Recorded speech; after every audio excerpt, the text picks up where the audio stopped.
Баршаларыңызға қайырлы күн, каналыма қош келдіңіздер. Сіздермен бірге өте дәмді болып шығатын қысқа соғым соймаған болсаңыз, үйіңізде етіңіз болмаса, асқабақтан осындай ерекше дәмді тағам жасауға кеңес етер едім. Өте ерекше дәмді болып шығады. Бізге керекті су, бір дана жұмыртқамыз, тұзымыз. Жақсылап тұрып, араластырып алатын боламыз. Ұнымызды аз-азын сала отырып, орташа тығыздықтағы қамыр елейміз. Енді қазір асқабақтың сезоны болғандықтан, сіздерде жасаңыздар, өте дәмді, дәруменге толы көкөністердің бірі. Сіздерге де асқабақты жиі тұтынуға кеңес етемін. Қамырымызды жақсылап тұрып, қолымызбен илеп, орташа тығыздықта қамыр илейтін боламыз. Міне біздің де қамырымыз дайын болып қалды. Салапанға салып, тынығуға жібереміз. Одан кейін асқабағымызды ұсақтап, турап алатын боламыз. Енді мен орама жасайын деп жатырмын. Енді әр облыста әртүрлі атаумен аталады. Ханым деп те атап жатады. Өте дәмді, жұмсақ, тез пісетін, мантыға қарағанда тез дайын болатын тағамның бір түрі. Бір үйіңізге асыға қонақ келіп қалса, тез арада қамырыңызды жайып, жасап бере қоятын ең дәмді тағамдардың бірі деп айтар едім. Меруерт асханасына жаңа көріп отырған көрермен болсаңыз, тіркелуді ұмытпаңыз. Каналымда түрлі рецептері өте көп. Ерекше дәмді тағамдардың рецептерін қарап, сіздерде жасауға кеңес етер едім. Міне біз асқабағымыздың барлығын 4 бүрішті бөліктерге бөліп турап алдық. Енді биязымызды да 4 бүрішті бөліктерге бөліп, дәл видеодағы етіп турап аламыз. Менің каналымдағы видеолар ұнап жатса, достарыңызбен де бөлісуді ұмытпаңыз.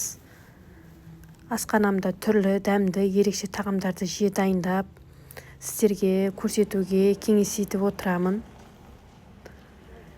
Енді барлығын салып болғаннан кейін тұзын, қара бұрышын салып, жақсылап тұрып араластырып аламыз.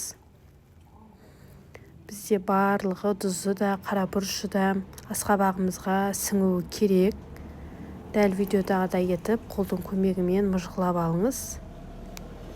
Одан кейін қамырымызды ұнның көмегімен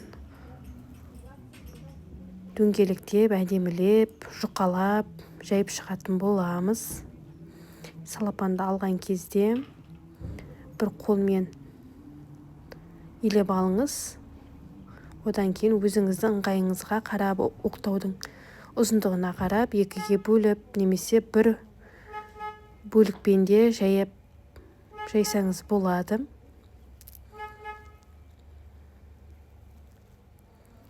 Жаңа түскен келін болсаңыз, не пісіреріңізді білмесеңіз, осы рецепті жасауға кеңес етемін.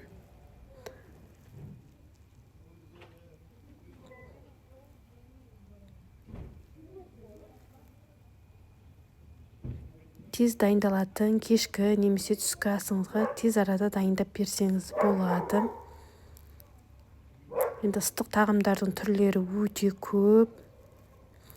Менің каналымда түрлі рецептермен бөліскен болатымын. Алдағы уақытта да жиі бөлісіп тұруға кеңес етем. Сіздерге түрлі рецептер пісіріп көрсететін боламын. Міне біз қамырымызды жайып алдық, осындай сұйық майымызды щеткамен бір келке етіп, теп-тегіс етіп жайып шығатын боламыз. Одан кейін салмамызды салып, орайтын боламыз. Енді алдын ала табамызды, мантаварканың кәскілерін жақсылап тұрып, сүртіп, тазалап, егер шаң болып қалған болса, көптен пайдаланбаған болсаңыз, жуып тазалап алып, одан кейін сұйық майыңызды жағып, дайындап қоюға кеңес етемін. Осындай дәл видеодағыдай етіп жайсаңыздар да болады. Еле дөңгелек қамырдың үстіне барлық көкөністеріңізді бірден сеуіп орасаңыздар да болады. Енді қалауыңызға қарай. Міне осы кезде мантаваркамыздың да суы қайнап дайын тұрады.